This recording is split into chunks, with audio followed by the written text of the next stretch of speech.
Right now, though, we're in the middle of our second date update. We talked to Chad about his date with this girl, Sophie. They met through some mutual friends. They went to a great place, Bella Brava.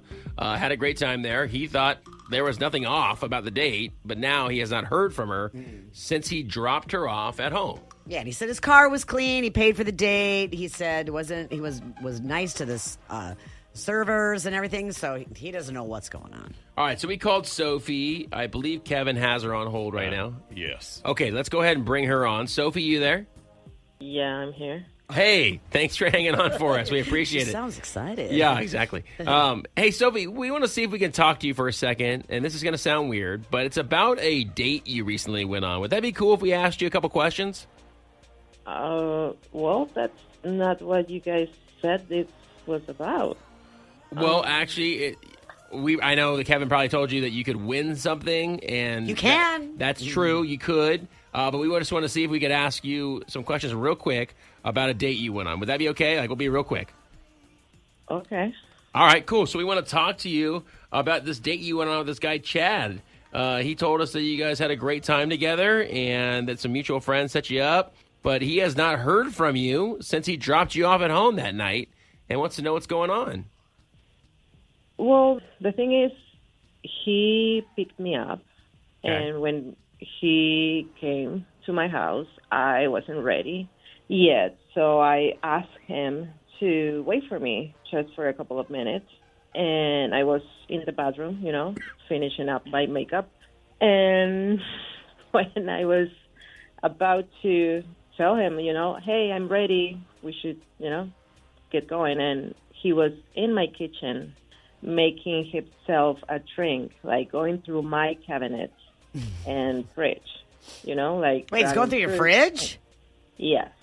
Grabbing some fruits and some, vodka, and he was making himself a drink, and I was like, oh my gosh, what are you doing? Did you tell him that he could make himself a drink?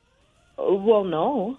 I asked him to just wait for a couple of minutes, but he was super comfortable in my house, in my kitchen, going through my stuff.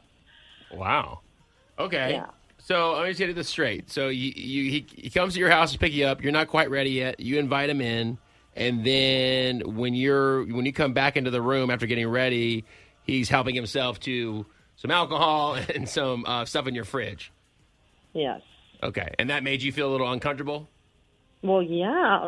I invited him, but it's just on the doorway, I said, hey, can you wait for me here just for a couple of minutes?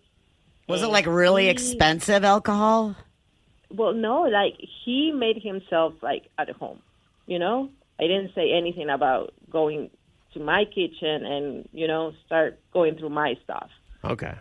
All right, well, let me just tell you this, Sophie. I could see why that would be a little odd if someone's just kind of helping themselves to everything. I want to let you know that we do have Chad on the phone with us. Would that be cool if we brought him back on and kind of got his side of things? Oh, wow. Okay. All right, Chad, you there? Hey, listen, sorry. I don't really understand what the big deal is. You invited me in to your home. But, yeah, just to wait for me for a couple of minutes. I didn't say, hey, you know what, you can make yourself a drink or, go through my stuff, open my cabinets and open my fridge to see what you offer I didn't say any of that. Drink. And we were about to go on a date, so I feel like it's a level of intimacy that's a little more than just some coworkers that you invited over for a get together. But you'd offer them a drink, wouldn't you? But oh my God, I don't know you that well. We were about to have our first date. Yeah, our first date at Bella Brava, where I spent over $200 on you in exchange for a couple of strawberries from your fridge and a drink, a drink, a little a finger of gin. Oh my God! But that's my stuff, those are my strawberries, and that's my house. Sure, but I mean, you could have asked to wait in the car. I called you to let you know that I was there, and you said, hey, I'm not ready yet. Do you want to come? You could have said, hey, I'll be out in a couple minutes, but you asked me to come inside. I feel like that's pretty intimate for someone you don't really know. Hey, Soph, if you had a problem with him why'd you go on the date with him then? Like, Yeah, you're having a problem with she him got- before the date, and then you end up going on the date with him? Well, Like, she already got ready and everything like that. She was ready to go. I was ready to go, exactly. Okay. All right. Well, let me ask you a question, Sophie. Obviously, he knows probably not to make himself a drink again. Maybe he's at your house unless you invite him to. Would you be willing to?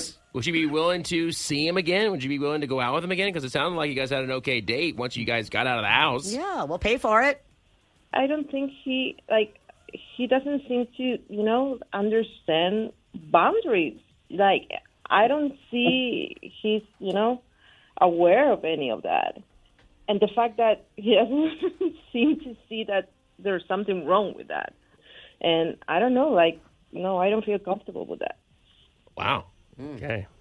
Well, Chad, you heard what Sophie had to say. I'll give you the last word here. Yeah, sure. I guess I don't know boundaries. I don't think that Sophie knows how to set them. Okay. Like you guys said, we went on a whole date. I already upset her within 5 minutes of the night, and we go on this whole date, and I can't tell anything is wrong. And on top of that, you're being ungrateful. That's fine. Sophie, I hope you find a man who can read your subtle cues better than I could about when it's okay to have a snack before a date. Whatever. Okay. All right. Well, listen, I appreciate you both coming on with us. You guys have a great day, okay? Yeah, sure. Yeah, thanks, guys.